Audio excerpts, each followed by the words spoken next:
Recording here. Cool. All right.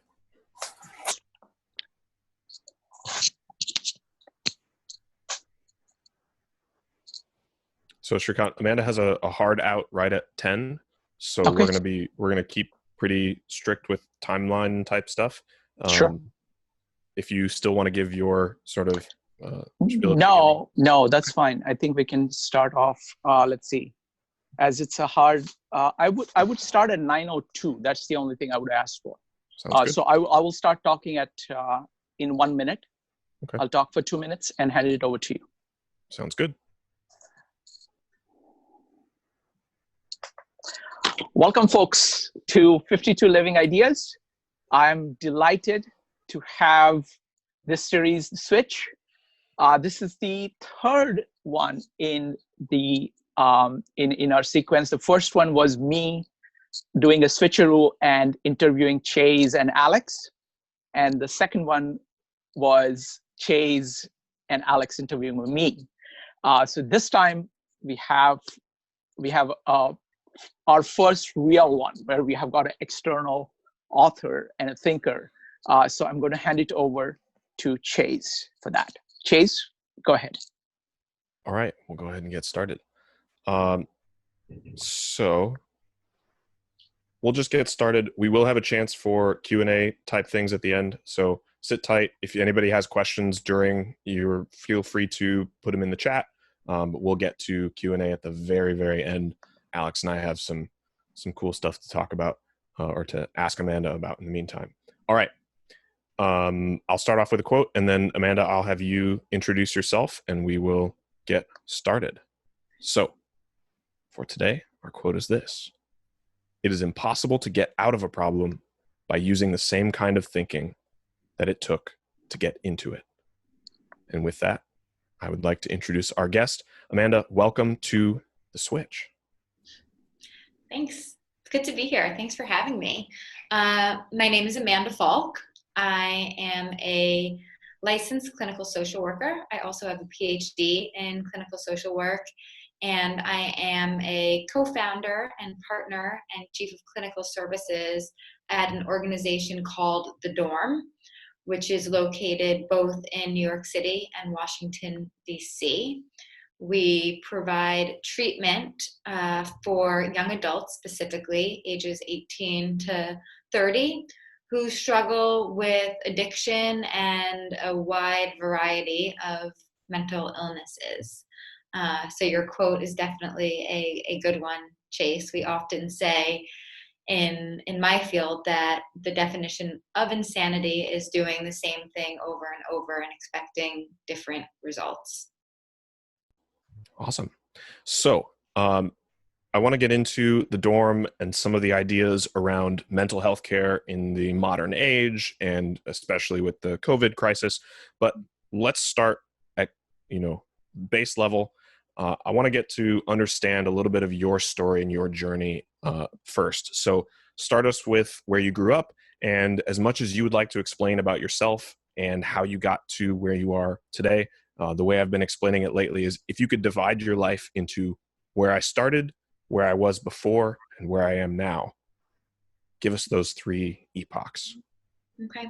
So I grew up in Westchester, which is just north of New York City, in a very privileged town and very high-pressured town, where I think that families focused a lot on really pressuring young people to do whatever they needed to do to get into good schools and to be prepared academically, or to be able to perform academically to get into, quote unquote, good colleges. But for myself, at least, we were very much, I was very much underprepared with how to actually navigate a environment like college socially and emotionally, because those skills were really never taught to us as children. It was study, pressure, okay, go off and go to college and just expect to know how to handle life and how to navigate that type of complex environment. So by the time I got to college, I was pretty deeply lost in terms of uh, any type of an identity formation, emotional literacy, even, I had a great amount of friends, but I think that I was ill-equipped with skills to navigate maybe challenging social situations, and as a result turn to things that are not the healthiest to help me navigate those situations. uh, as a result, I ended up needing help from a variety of different types of mental health and substance use treatment providers as I navigated later adolescence, early young adulthood. And, I was luckily able to get through that hump and come out the other side with a passion and a deep personal interest in helping others the way that certain people had helped me through a really challenging and difficult time.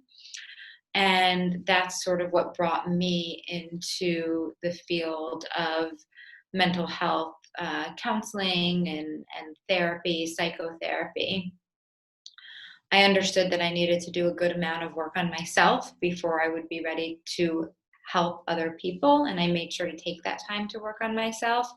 But by the time that I went to school to pursue my degrees so that I could become a licensed clinician, I had a pretty good sense of uh, what I envisioned to be sort of the ideal type of treatment center specifically for young adults, because I think we hear a lot about how adolescence is really challenging, and uh, young adulthood kind of gets swept under the rug a little bit. And I think it is a unique developmental stage, especially now as the cost of living is getting higher and higher, as student debts are getting higher and higher.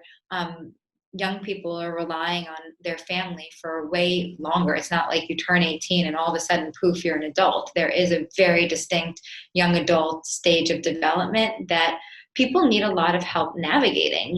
You graduate college and you sometimes just don't know what to do with yourself, or you're in college like myself and really ill-equipped to deal with it.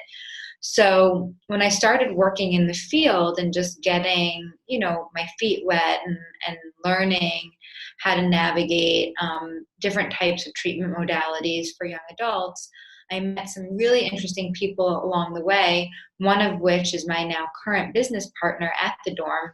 And what we envisioned was creating a really unique treatment model, which wasn't quite inpatient residential treatment, but was way more intense than your classical outpatient treatment, and where you're not just doing individual therapy, where there's also a ton of group work, a ton of opportunity for socialization, for community with other young people who are struggling with similar things as you are struggling with, and where there's a lot of focus on skill building, whether that's academic skill building, independent living skill building, but these basic things that don't necessarily get taught to young people anymore as they're growing up. And that's sort of what brought me to where I am today. One of the things you mentioned was, there was a moment where you said, I needed help. Mm-hmm. What do you think, like, and you don't have to necessarily, describe a specific story or instance, but what do you think it was in principle that changed your mind between whatever your mindset was before, whether it was, I can handle this, or I don't need help, or just being unaware that help was an option, to that specific mindset of, okay, I actually need help. I need an external source to, help me handle anything. Mm-hmm. Yeah, for me, and I'll answer it for me personally, and then I'm gonna provide an answer for what I hope it will be for others, because I think, unfortunately for me, it took things getting pretty bad before I was able to ask for help. And I think, unfortunately, because change and because asking for help is so deeply uncomfortable, people tend to wait until it becomes so intolerable to not ask for help that there is no other option. I remember in one of my first classes in social work school, my professor was talking about change and why change and asking for help is so hard. And at the beginning of class, she asked the people in class who were either wearing a watch or wearing a ring to take that watch or ring off and put it on the opposite hand and just sit there, and asked us what we felt. So if anybody here is wearing a watch or a ring, I would invite you to do the same. And what you feel when you take off a watch that you always wear on the same hand and put it on the other hand is that it feels icky. Like, it just doesn't feel good. You want to put it back where it belongs. And that's just a minor example of a small change. Switching a watch from one hand to the other feels deeply uncomfortable. Imagine trying to make a bigger change, like asking for help because you're feeling depressed, or because you're using substances, or because you have an eating disorder, whatever it may be. Change is hard, and it's hard to ask for help. So unfortunately, it had to get pretty bad for me. When I work with young people now and their families, what I try to tell them is we can look at, I think this concept of hitting rock bottom before you ask for help or will be able to get help is a dangerous concept, because for some, rock bottom is death or jails or institutions. So if we look at asking for help and we look at an elevator metaphor, if you're on an elevator and you know the elevator is going down to the basement and you're on the 8th floor, you don't have to wait for it to hit the basement before you get off. Get off at the 4th floor, get off at the 5th floor before things get so bad. And my job is helping young people to accept help at the 4th floor versus waiting for them to hit that basement level. That's an awesome metaphor. The other thing that sort of caught my attention about what you had said was you realized you needed to work on yourself before you could help others. Can you talk a little bit more about that? What does that mean? So in the helping professional field, especially in the substance use and addiction field, we see a lot of what we call wounded healers. A lot of people who are therapists have experienced some type of mental health or substance use issue of their own. And that's kind of unique to this profession. I think you don't necessarily get a lot of neurosurgeons who say, I decided to be a brain surgeon because I had brain surgery done on me when I was 5. Some do, maybe, but it's not as common. Some research shows that as many as 60 to 70% of people in our field will identify as a wounded healer. This, I think, can give you certainly an increased capacity for empathy and a deeper understanding. However, if you haven't fully done the work on your own wounds and healed from your own wounds, your own stuff, your own unresolved issues can get in the way of your ability to be an effective therapist. For instance, I'll give an example and then I'll tell you guys the more technical definitions. But let's say I had an unresolved issue that I hadn't explored in therapy with I'm not making up the story. My father's not narcissistic. He has other things. But let's say I have a narcissistic father and I had not explored and thoroughly sort of processed all of that relationship stuff with my narcissistic father. Fast forward, I get a new client. And part of doing work with young people is you work with the family as well. And this client's father is extremely narcissistic and reminds me of my own father. when I'm doing family therapy with this family, I might respond to this father based on my own issues with my father versus how the client needs me to respond to his father. In the therapeutic world, we call that there's two phenomenon that happen. There's countertransference, when a therapist has some type of either affective or cognitive or behavioral reaction to a client that they're working with based on their own stuff. That's countertransference. And alternatively, many clients will have what we call transference with their therapist. If I do something that reminds my client of their overly punitive mother, they might respond to me as if I am their overly punitive mother, even though I'm not. And that's transference. Yeah, that makes sense. So how do you, as somebody who runs, and this is getting ahead a little bit, how do you make sure that the people that you're hiring at the dorm are like not going to exhibit these counter transference behaviors, as well as, how do you make sure that they're people who either have worked on or are working on themselves ahead of what they're trying to help other people do? That's a really, really important question. Well, I think the hiring process has to be just that. It's a process. It's not an interview. For us, when we hire somebody, they are not only meeting with, myself, my business partner at the dorm, two of the supervising clinicians at the dorm. In addition, they come to a team meeting. So the whole team meets them, and then they spend a day in the life at the dorm. They sit in on groups, they participate. So they're with us, probably at least 6-7 times before we actually hire them. The other thing, obviously, is speaking to past supervisors and asking pretty targeted questions in an interview process. But I think the most important thing to acknowledge, and that's important to do in a therapeutic organization, that I think not all organizations take the time to do, is give ample time to your staff to be able to come together in a supervisory capacity to process stuff, to process their feelings, to process their issues. So we have a team meeting every single day of the week. Every single staff has individual supervision once a week.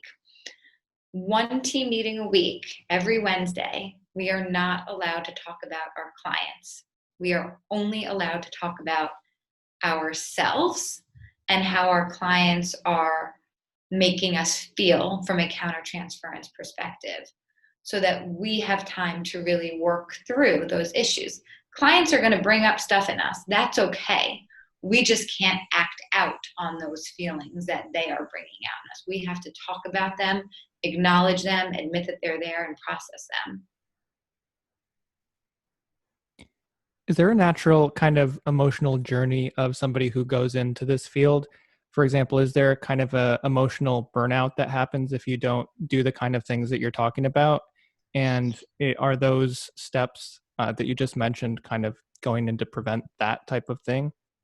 Yeah, absolutely. I think especially, in agency settings, this work can be really demanding emotionally. We are holding space for some really difficult material and some really difficult narratives. And, things like vicarious traumatization, compassion fatigue, burnout are really common in the therapeutic world. I will always say to my staff and to people that I supervise that, when you're on an airplane and it's the oxygen is low, and the flight attendant will always say, if you're traveling with children, put your mask on first and then put your child's mask on. And the reason they say that is because if you're not getting enough air, you're not going to be able to put your child's mask on anyway. And it's the same thing in the therapeutic field. We have to take care of ourselves so that we can be more effective as therapists. So doing regular supervisions, having daily team meetings, and then each therapist really needs to work on their own personal, self-care strategies, whether that's, some people are into meditation and mindfulness and yoga, other people like, kickboxing and weightlifting, but we need to take care of ourselves. Yeah, 100%. Yeah. So the next thing that I want to ask about is the dorm specifically. So you had said you had this vision for the ideal treatment center for young adults. What is it that young adults need that's different than other age groups? And how did you approach that in co-founding the dorm? Mm-hmm. So young adulthood is tricky because, at least for the population that we work with, when you turn 18, you're legally an adult. But for many 18-year-olds, they are still, I would say 99% of the 18-year-olds that we work with are still very much financially and emotionally dependent on their families in some way, shape, or form. And in a lot of instances, the stuff that's going on within a family system is either contributing to or helping to maintain the problem behaviors that the young adult child is experiencing. So we wanted to create a program that included the family, because it's not just the young adult that needs to make changes and do the work. The parents also often have to do a whole ton of work and make a lot of changes in the way they communicate, the way they lay boundaries. So we wanted to have a lot of family involvement. But we also wanted to create a space where clients weren't just coming to therapy and then leaving. We wanted a space where they could truly come and find community. When you're 18, 19 years old and not doing well in college or needing to leave college because of your depression or your anxiety, it can feel like you're the only one and you're a failure. And how come I couldn't do this when Bobby, Sue, and Jane are all doing great from my high school? They're calling me from this college and they're pledging this fraternity, or they're in this club or this sport team. So we wanted to create a space where they could really rely on each other. A lot of outpatient programs tell their clients, when you're here, you can talk to each other, but don't exchange phone numbers. Don't be friends outside of here. That's not something we recommend. We actually do the opposite. We really encourage them to have community, and we really encourage them to have friends, because the friend group is such a powerful source of support outside of the family, especially as they're trying to individuate and create a true identity and independent life outside of the family system. And so, okay. Yeah. So if the established norm for outpatient treatment is don't be friends outside of this, mm-hmm. and you're sort of going against that norm, like, what are the benefits seem obvious. Like you said, it establishes that sense of community. Are there any drawbacks to that? Like what are I guess I'm just wondering, like, why wouldn't that be the norm if that has benefits over the other approach? Right. I think that, there are risks involved with it. And you have to be vigilant as a staff to stay on top of those risks. For instance, we are dealing with a group of young people who are, say there's a handful that are struggling with addiction issues. The risk is that if one or two of them is having a bad night and says, hey, let's go drink together, that they could pull 3 or 4 others out with them who might be more vulnerable or susceptible. There's also a risk, and this is something that we have to stay very on top of.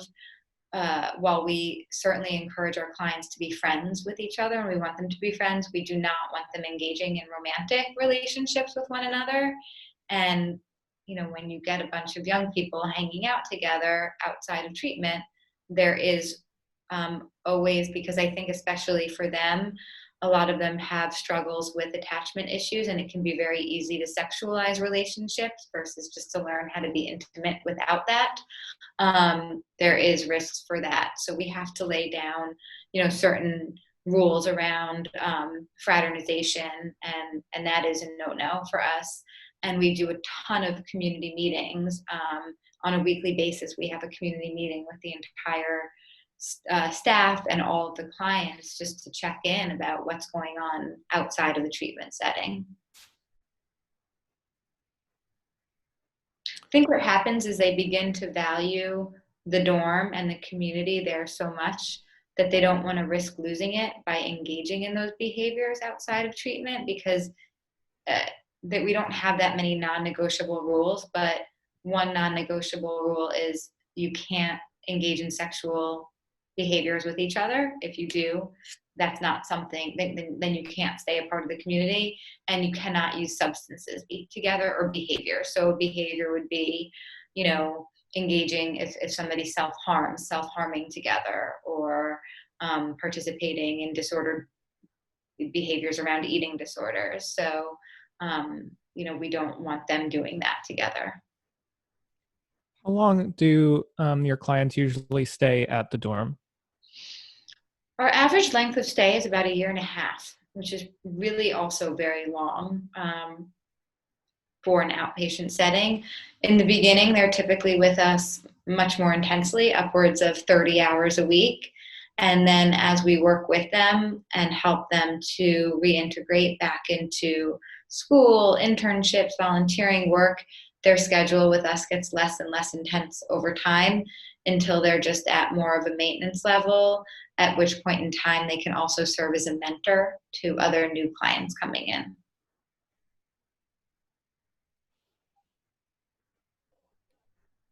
So, what does the dorm do in terms of this is a fairly, it seems novel and I want to say 21st century approach to mental health care. Are there any other aspects of it that you would consider sort of more forward thinking than classical approaches?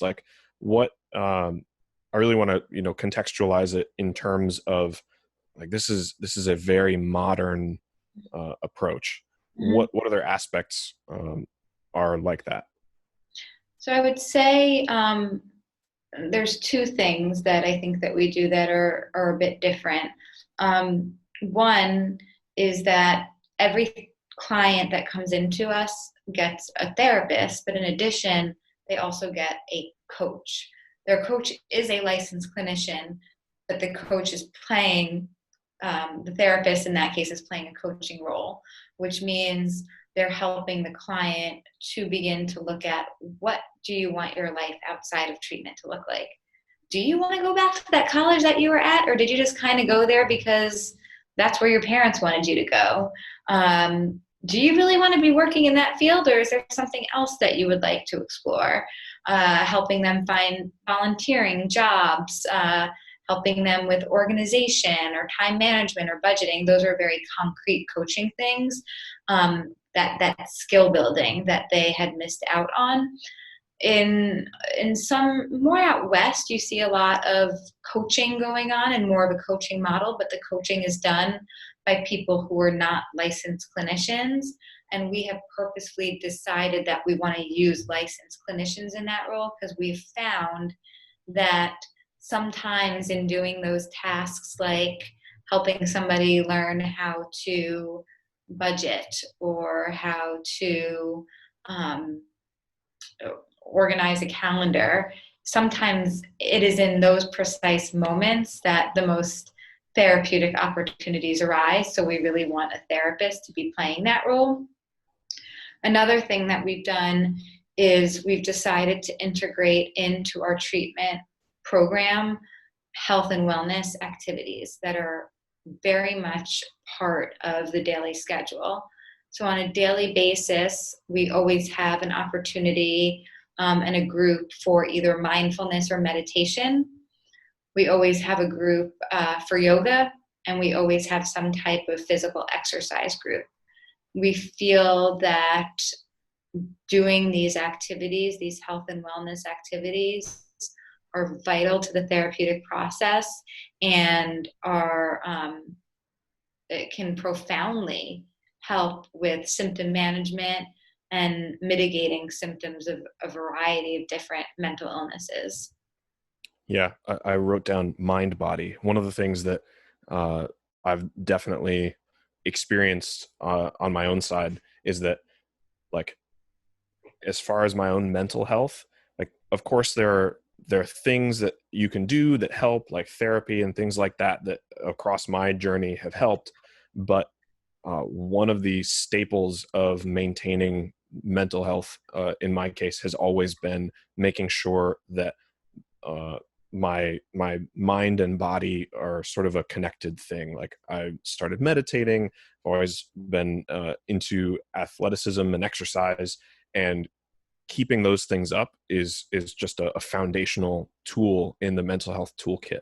Do you think that most people in the therapeutic space nowadays sort of understand the mind-body connection, or do you think that there are people still entrenched in, the mind and body as sort of very separate things? I think that by and large in today's world that the therapeutic industry understands the connection. Whether or not they're providing those services all under one roof is a different story. Yeah. So it might be that I think a lot of places will certainly suggest and work with their clients during therapy on making a plan to go to the gym that week, or saying, why don't you download this meditation app? That might work with a certain type of client who's more motivated and maybe not as experiencing a high degree of symptoms.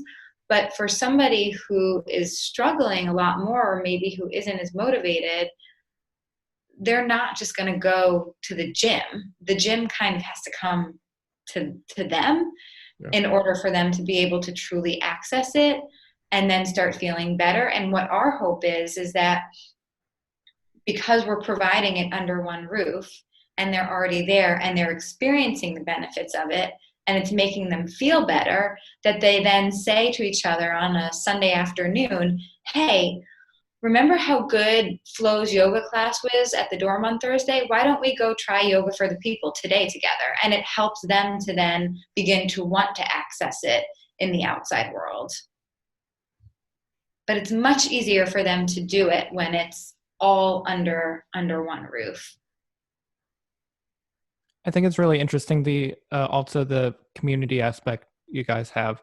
What do you think the role of peers is in somebody recovering from mental health or becoming, the fully actualized version of themselves that they're looking to be? Mm-hmm. I think it's in this age group especially, it is, invaluable. I don't think that enough value can be placed on it. We get, I would say, if I had to break it down, I would say 90% of the clients that we get don't walk into the dorm saying, hey, Amanda, I'm so excited to be here. I really want help. I was telling my parents how much I want them to let me come to the dorm. It's usually, I don't want to be here. I don't have a problem. My parents are making me come. I hate you all. This is going to be the worst experience of my life. And nothing that I say to them in that moment is going to change their mind. All I can say to them is, I hear you. This stinks. I know you don't want to be here. It must feel awful to be forced to be in a situation that you don't want to be in, and just sort of validate how they're feeling. But some of our clients do say to them when they start, hey, you know what? When I started, I felt the same way. It's okay. It's going to get better. I actually like it here now. And they will listen to their peer say it. They won't listen to me say it, but they will listen to their peer say it. The other place where it's so, so important, I think especially, is with our substance using clients and our substance abusing clients. We are a substance-free, abstinence-based facility. So when we come to them, when they come to us, We drug test them. They're no longer allowed to use substances because using substances has not worked for them in their lives. It's caused a lot of problems. And being 18, 19 years old in the city and not being able to smoke pot, drink, do the other things that they were doing can feel like it is the end of the world as they know it. How am I going to have a social life? How am I going to have friends? What am I going to do on my weekends? This is what kids my age do. When they have each other and they learn that they can have a social life, the young people's sober network and sober community in a place like New York City or Washington, D.C. is tremendous. They have sober ski houses. They do sober boat parties for July 4th, probably not this year because of COVID-19, but there is a huge social network. So they don't have to give up their social life. Their social life just looks a little bit different. And people aren't going to stop using substances if it means they have to sit at home being bored doing nothing. We have to be able to give them something fun and something to look forward to replace it with. And that is what the community provides for each other. Yeah, it almost seems like it's the very young adult focused version of some of the benefits you might get from something like AA or NA, where there's a community, there's other people helping with the support, and you see that you're not alone, other people can do it, and it's not the end of the world. Right. We do espouse, we are huge believers in 12-step communities for that reason. And a lot of our clients will go to those meetings together. They're scared to go by themselves for the first time, but they will go with one another and make friends and then join that community, because the dorm is temporary. Nobody should be in with us forever. We want to help them find their networks and find their communities outside of the dorm, but sometimes they just need to practice.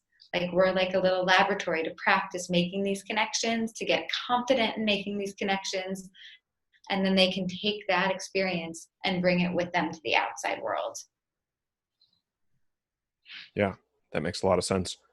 One of our previous episodes was with one of my high school friends who, as a junior in high school, basically dropped off the map, and we didn't learn until later on that he had a huge drug and alcohol problem, and he was going through a whole lot of experiences.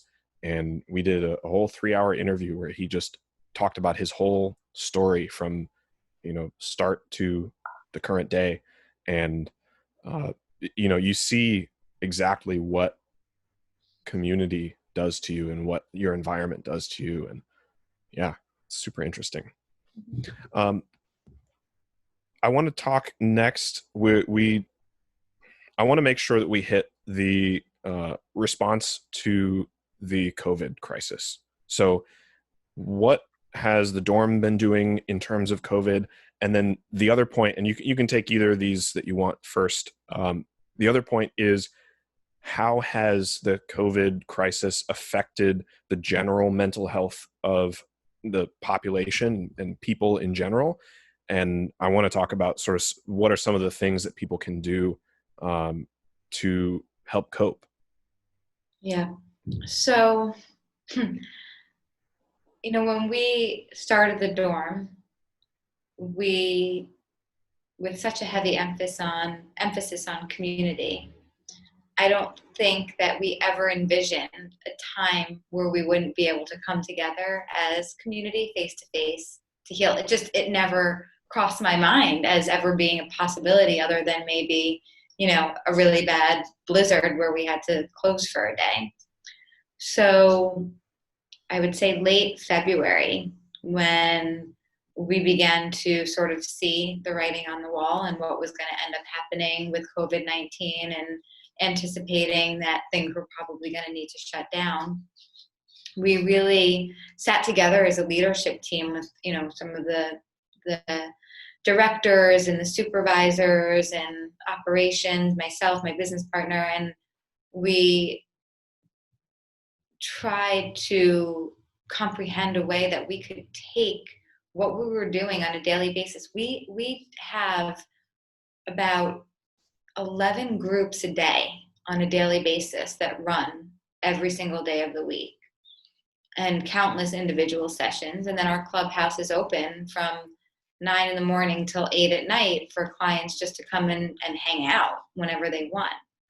How are we going to take this to a virtual platform? What would this possibly look like?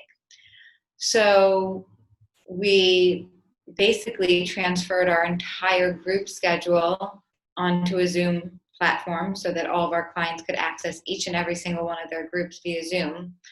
And we practiced with our clients for about a week and a half, 2 weeks, where they were coming on site, but they were practicing doing some groups over Zoom so we could sort of iron out little kinks. We could process with them what was working, what felt good, what didn't feel good, give them time to adjust to what was likely going to happen. The number one piece of feedback that we got from our clients after we ironed out the kinks was, the groups are great. We can do this. It's certainly better than having nothing during this time. But what about our clubhouse? How are we going to still have our clubhouse? So what we did was we also created a virtual clubhouse that was open from the same hours, 9 in the morning till 8 at night, that clients could drop into at any point in time during the day. And we had certain staff there, monitoring it. And we would do, just social stuff during the clubhouse, whether that's virtual card games or watching movies or listening to music, just the same stuff that they do when they're on site, having meals together. So basically, once everything in the city started shutting down, we went fully virtual. And it wasn't until last week that we started phasing some face-to-face contacts back in. So for about 8 weeks, every single group session, every single individual, and our house was all taking place virtually in order to help compensate for the natural decompensation that's going to happen to mental health during this time. We added in for every single client a morning and nighttime check-in with their coach to help them to maintain healthy sleep-wake cycle, help them to get up to start the day, at the end of the day, process how the day went, help with sleep routine at night. We also added in a lot more weekend activities, understanding that unstructured time on the weekends during this pandemic was very unsettling. So a lot of opportunities for just fun social stuff via Zoom on the weekends. What's interesting is that I think the adjustment was actually harder for our therapists than our clients in some way. I think for a lot of our clients, it was almost easier for them to show up on Zoom than it is to get up in the morning, to get showered, to get dressed, to get on a subway, to walk to the dorm. Doing those things when you struggle with anxiety or depression or bipolar disorder can feel really difficult, and it can be easier to stay home and click on your computer and sign into a therapy session that way. So I'm actually more concerned about the reintegration back to face-to-face therapy than I am about the actual Zoom sessions at this point in time. I think the reintegration is going to be hard. For some of our clients who struggle with trauma, we're finding that it's been, they've said, staying at home has felt really safe. They don't want to come back to the office. And these are the things that we've been working with, helping them to get out, how to feel safe in the world. And now they've been home for 2 months. For our clients who struggled with anxiety and depression, they've said, now the whole world feels what I feel on a daily basis. So this is the feedback that we're getting from clients. I think certain diagnoses when it comes to mental health and coronavirus were really concerning to us. One particular subset that we had to do a lot of planning around was our clients who struggle with eating disorders, because we do a lot of meal supports on site, and we wanted to make sure they were getting their well-balanced meals. We got meals delivered to their houses that the dietitians on site would order to their houses. But, stocking up on a 2-week supply of food, going grocery shopping when everybody's in a frenzy and very anxious. These are very triggering things for individuals who struggle with eating disorders. Our substance abusing clients, also very concerning to us. There was a lot of talk online about, quarantinis and Zoom happy hours, a lot of restaurants that we had clients that would order food from restaurants, and restaurants were throwing in, extra perks like a free beer on the house that they didn't order, which is very triggering for a substance using client. Drug dealers contacting them out of nowhere saying, hey, don't worry, we're offering, COVID safe delivery. So, you take people away from their support networks and throw more triggers at them, and they're more isolated. It is a disaster for, heightened mental health symptoms. Are there any virtual things that you've shifted to that you think you're going to keep? Yes. So definitely, actually. So what we found, because when we switched to a virtual platform, we wanted to see, how it was working. And we designed some Likert scale questionnaires to give out to clients and their family members. And we've begun really analyzing the results and the data. And for certain populations and for certain clients, it's actually quite promising. So as a mental health treatment organization, we are limited in scope in terms of who we can help based on our 4 walls and geography, right? So people that live in and around New York City can get our help, and people that live in and around Washington, D.C. can get our help. But there are college students in Iowa, or where I went to college. I went to Colgate, which is upstate New York, kind of central New York, not much around it, that are experiencing difficulties in college, but maybe aren't symptomatic enough to need to leave college. How can we help those kids stay on college campuses and get help beyond the once-a-week therapy sessions that the College Counseling Center offers? And I think that is precisely where there is a place for a digital dorm platform where we can do those groups, offer the more intensive and creative individual and coaching model to them while they're on college campuses. So hopefully they don't need to take the medical leave and leave college to get help. Yeah. So there are a ton more questions that I want to ask and a whole bunch more topics that I want to hit, but I want to make sure that we respect your time and leave time for people to ask questions as well. So I want to go ahead and transition us to the off-topic segment. For anybody who's never listened to The Switch before, the off-topic is just a short segment at the end of all of our interviews that we do where our guests can bring up a topic that is not directly related to the main topic. It can be anything. We will spend, 5 minutes on it, and then we will hit the Q&A. So without further ado, Amanda, what do you have for us? Okay, so I planned this, and I'm not going to change it now, even though I was tempted to change it in the past 2 days because of the controversies that are going on around it. But what I had picked about 2 weeks ago when you brought this up was CrossFit. I don't know how many people here are familiar with CrossFit, but it's a specific type of, training philosophy, type of exercise that I personally love to do. We talked about self-care as therapists, and that is my sort of self-care place. It is my place that I get to go to for an hour a day and turn off my phone and turn off my brain and just do what I need to do for myself to unwind. Amazing. So Why CrossFit? And then Alex, why do you object? No, so yeah, Amanda, why CrossFit versus some other form of physical, you know?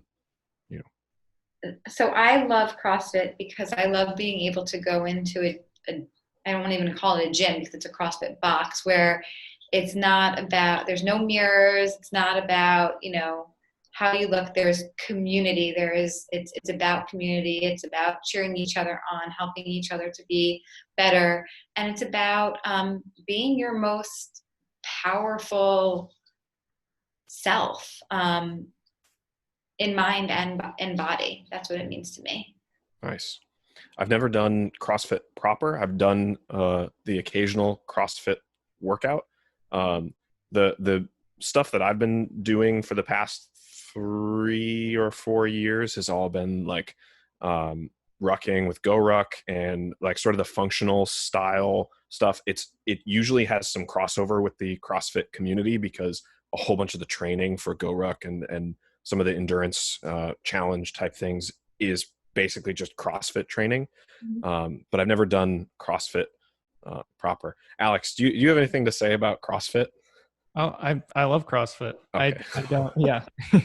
No, I'm a numbers person, so I like the numerical progressive overload techniques with just weightlifting. But I mean, the training I've been doing since my schedule got busier is basically CrossFit just on my own. So, but I agree. I think that community aspect of exercise is super important in college. When Chase and I were in music school, it was really helpful for me to get away. And a lot of us have disciplines or jobs where we sit all day, and they may be kind of mentally draining or emotionally draining, but physically not at all. And to go there and just kind of get that physical energy down to where all the rest is a much better night of sleep. And I feel just more balanced overall. So Are there life lessons that one can pull from CrossFit? I mean, I like, for me,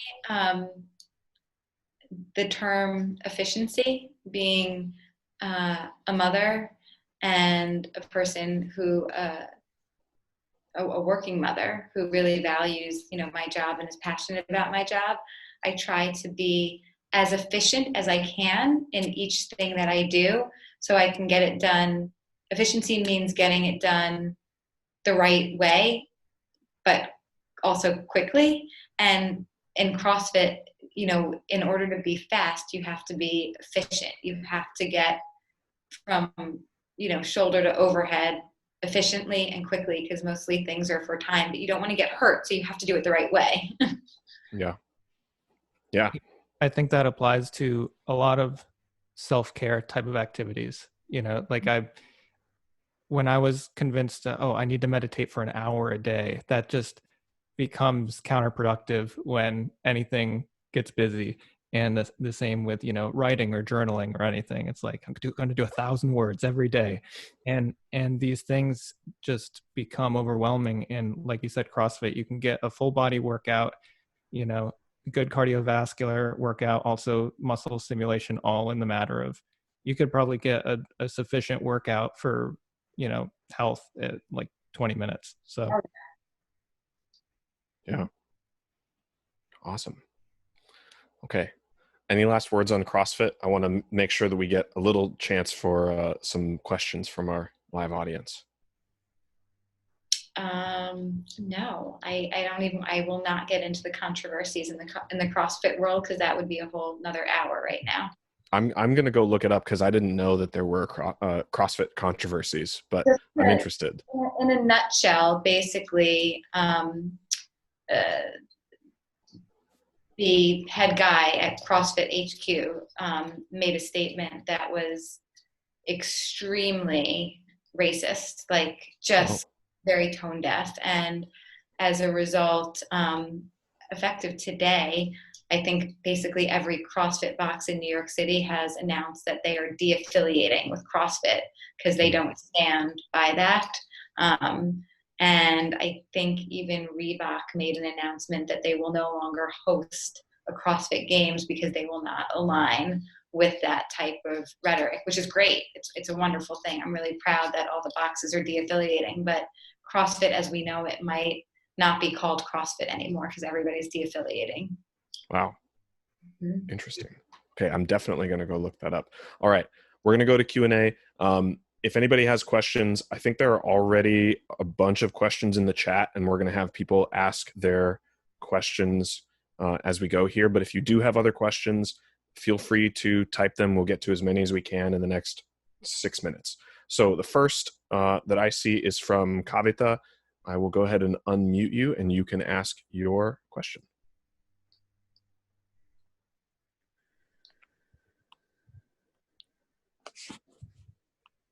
Kavita, if you're there, feel free to ask your... Okay. All right. We're going to move on to Sean from Philadelphia. Sean.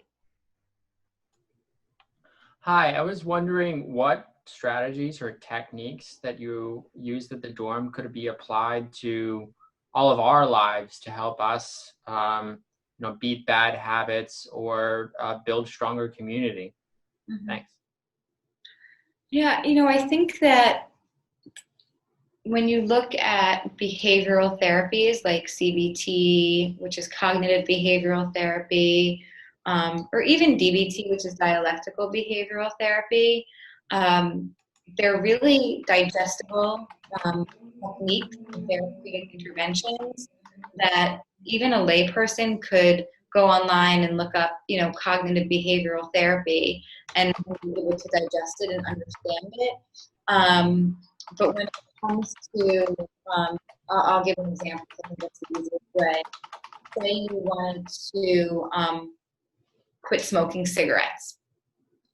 From a cognitive behavioral perspective, you would need to identify first what are some of the mental, emotional, cognitive states that tend to cause you to want to pick up a cigarette and smoke. Is it when you're feeling anxious? Is it when you're feeling worried? Is it when you're wanting to celebrate, when you're socializing? And then also look at more concrete, like the behavior side.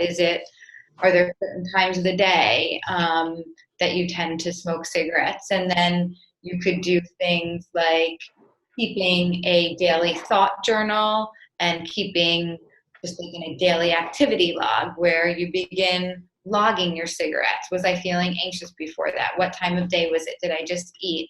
And then slowly begin chipping away at using cigarettes when you're feeling those things and using something else in its place. Like, okay, when I feel anxious, instead of picking up a cigarette, I'm going to get a toothpick and chew on it, or I'm going to start knitting or get a rubber band ball and, begin replacing one habit with the other. But there's very concrete sort of planning, daily logs that you can keep when trying to quit or change habits. But then the things that we spoke about too, mindfulness, meditation, these techniques, these are things that everybody can do on a daily basis, and there's apps for them, and they go a long way in making people feel better, just at baseline feel better.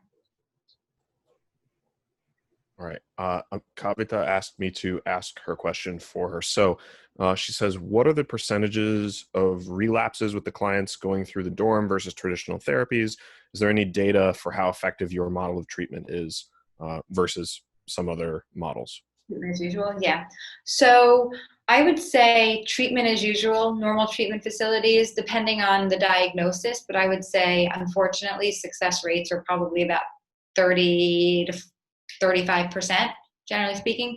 So pretty darn low, which is a problem. And I think that problem speaks to our healthcare system, generally speaking, because unfortunately, most insurance companies won't pay for the amount of treatment that is required to actually help somebody feel better. And that's a whole other discussion. About 2 years ago, because the dorm is about 10 years old, So about 2 years ago, we launched a pretty significant outcome study. We got Yale IRB approval, and we've been analyzing data. You need a big enough N, and you need to be around long enough to do a truly statistically valid research study. And our recovery rates are more up in the 80 to 85% range.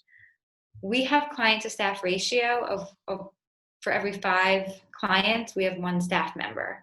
Most outpatient facilities are 30 clients for 1 staff member.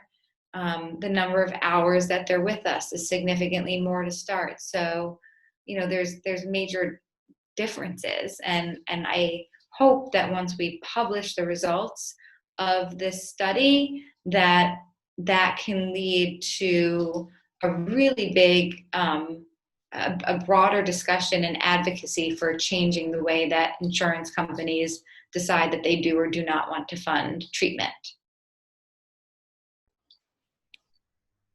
All right, it is 9:59. Are you okay with one more question? Because I missed Clint at the beginning. So Clint, I'm going to unmute you. You can go ahead and ask your question.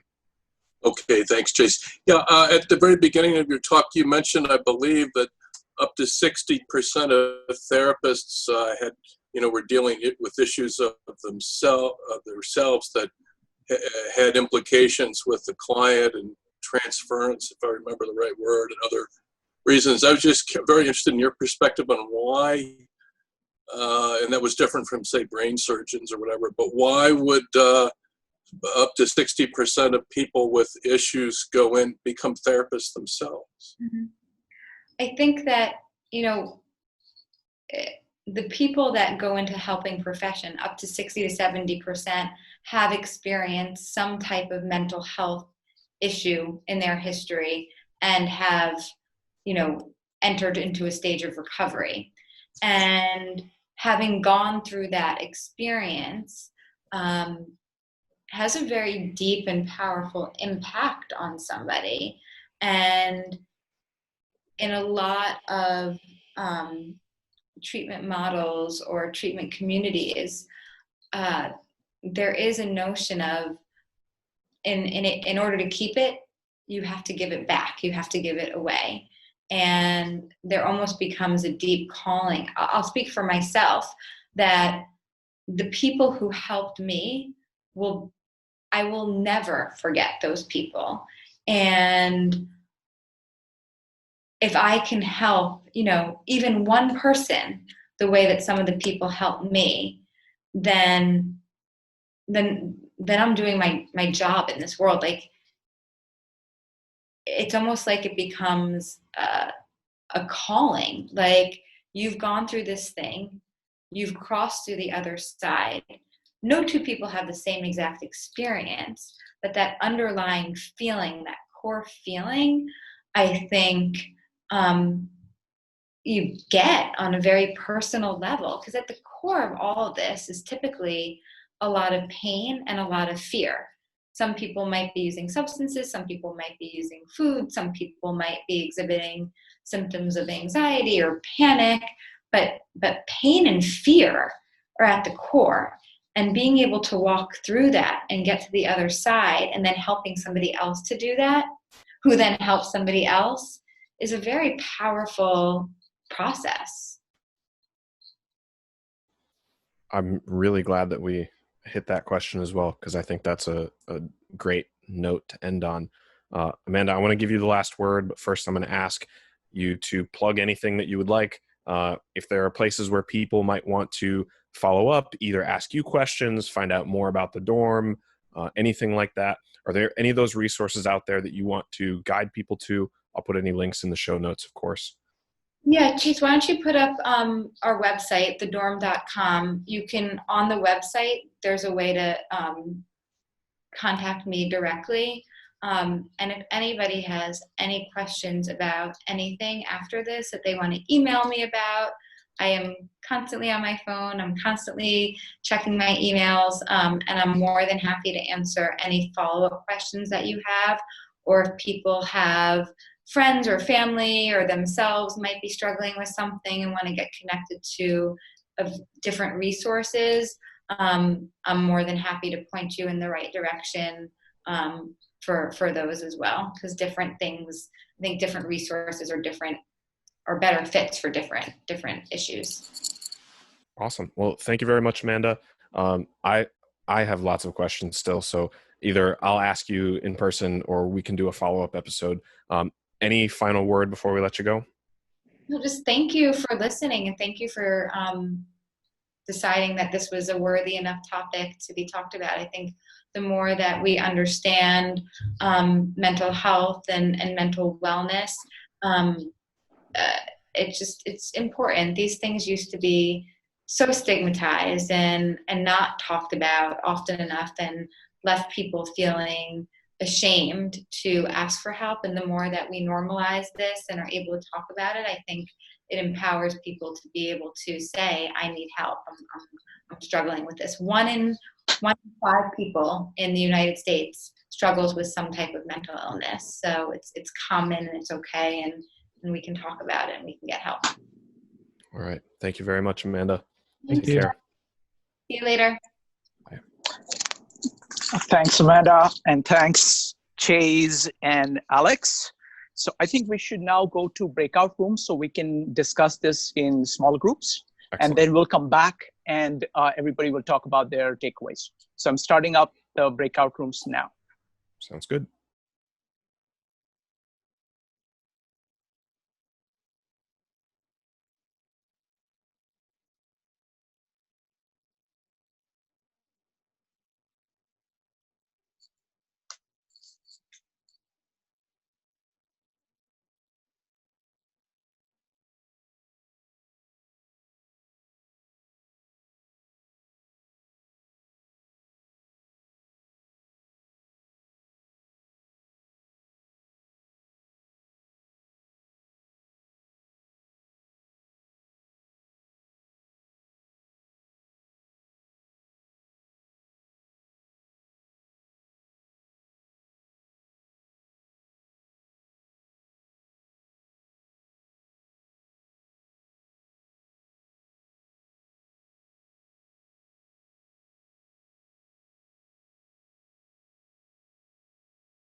Welcome back, folks. I think the rooms are closing. Have they all closed?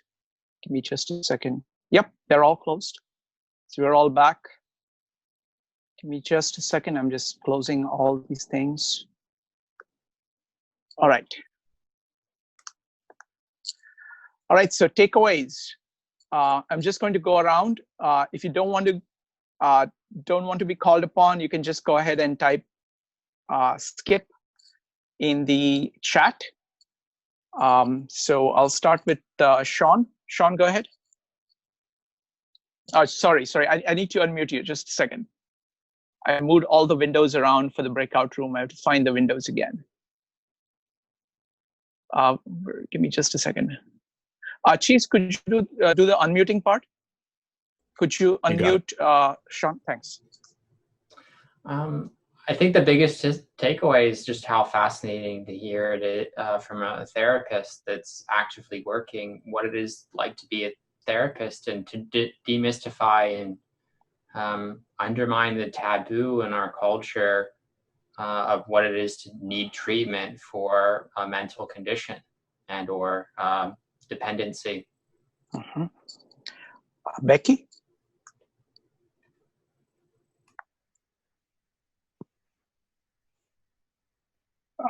Chase, could you handle the unmuting? Thanks. So my takeaway was the importance of community for addressing underlying issues, as well as the loneliness epidemic. And yeah. Clint.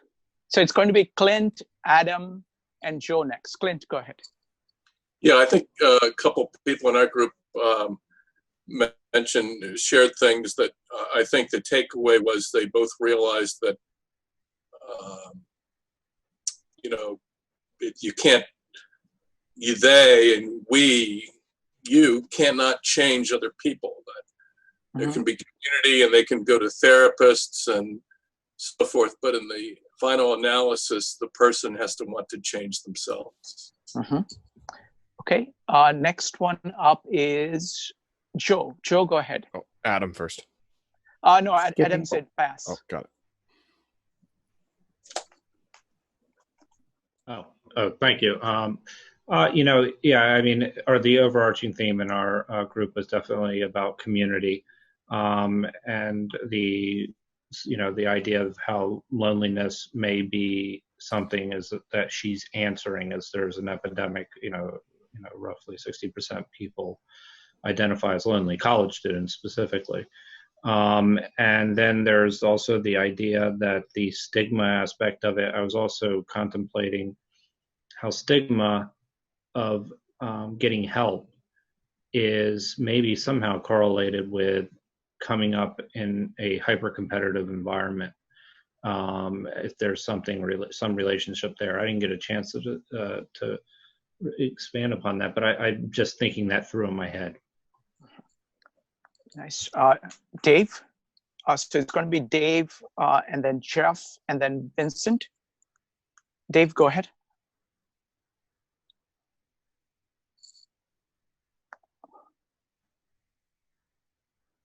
It was, Chase and I had a nice discussion. It seemed like maybe,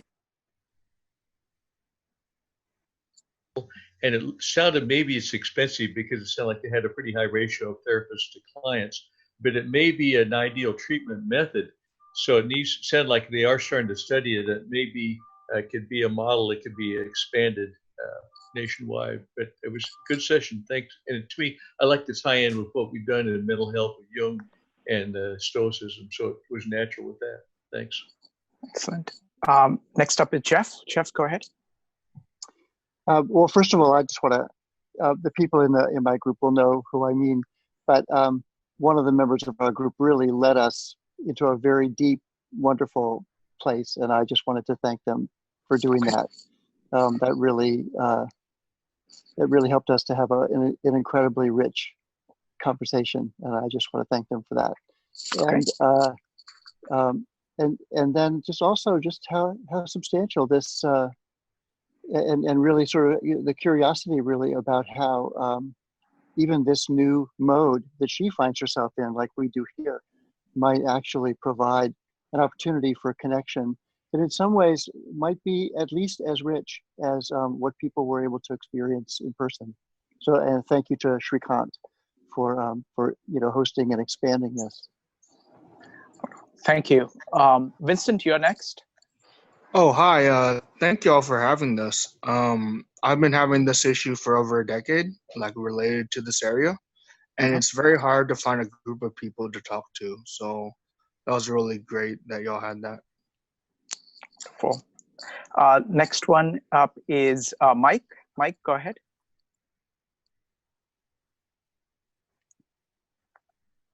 Mike, would you like to add anything? Okay. So now it's Alex. Would you like to add anything? Alex, and then it's Chase. Alex.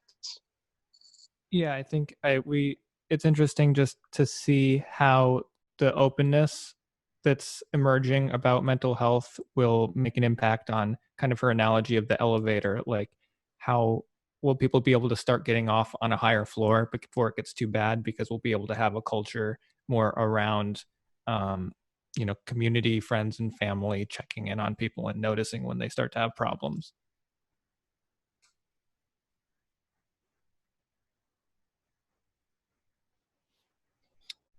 Looks like Shrikant, are you still there? Sorry about that. I can go next. Sorry, Chase, go ahead. Okay. I had an alarm go off and it completely shut down my voice. Go ahead. Problem.